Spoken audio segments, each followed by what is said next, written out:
So of course we just unboxed all the new iPhones, highly recommend checking that out just to kind of get a first impressions and a feel for it.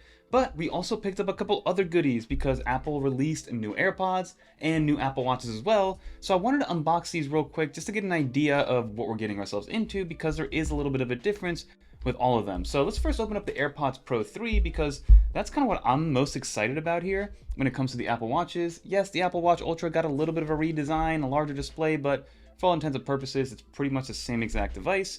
But if we open this one up, this one is the one that got a decent upgrade. So of course we got the new heart rate sensor in there. We also got 2x better ANC. The translation feature, while it is very cool, it's actually available on the Pro 2s. So if you just want to update your AirPods to the new firmware, it'll actually give you those cool translation features. So you don't need these new AirPods for the translation.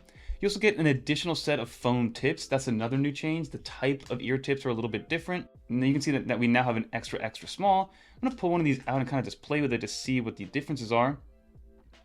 It doesn't seem like it's foamy. I mean, the inside looks silicone-y. I don't really see any foam anywhere. Like, I'm not a huge fan of foam tips to begin with, but apparently these are foam. I don't know. They kind of just look and feel the same.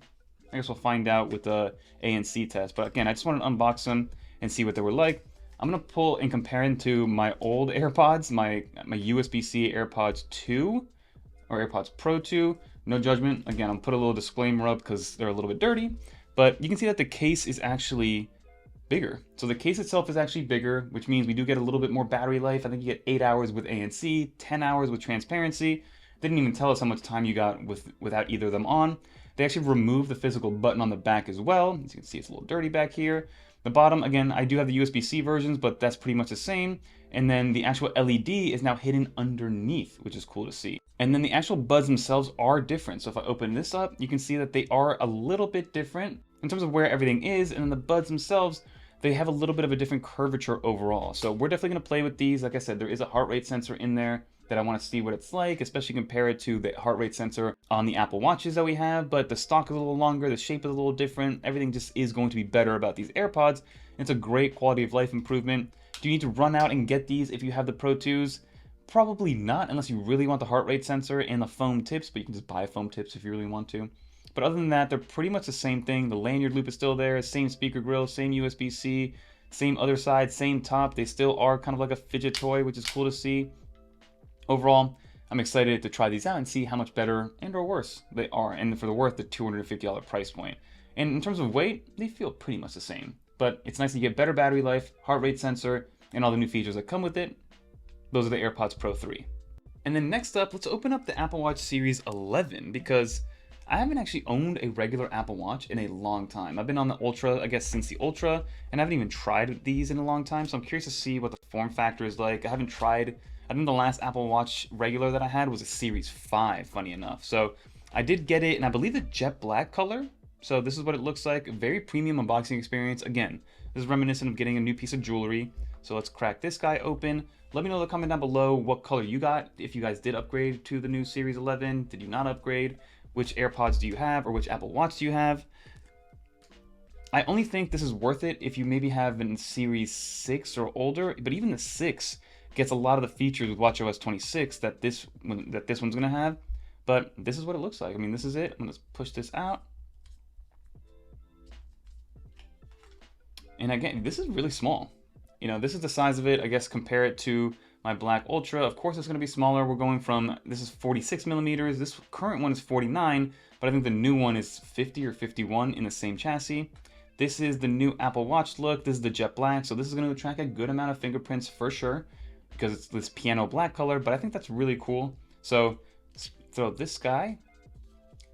So let's throw this back in there. I remember this used to be a little bit more premium. I remember it was like, what's the material? Microfiber, but let's put this back in there. And then this is just the USB-C braided fast charging cable. And then I just got the sport band. So that's the Series 11 in a quick nutshell. But again, I'm most curious about the new Ultra because that one got its first redesign ever, right? The first Ultra came out a couple years ago, and this is what it looks like in the box. Still very premium. This one's gonna be $800, $799, but it does come with cell connectivity already built in. And again, the one thing that I'm most curious about is going to be the screen size, because everything else for the most part is the same.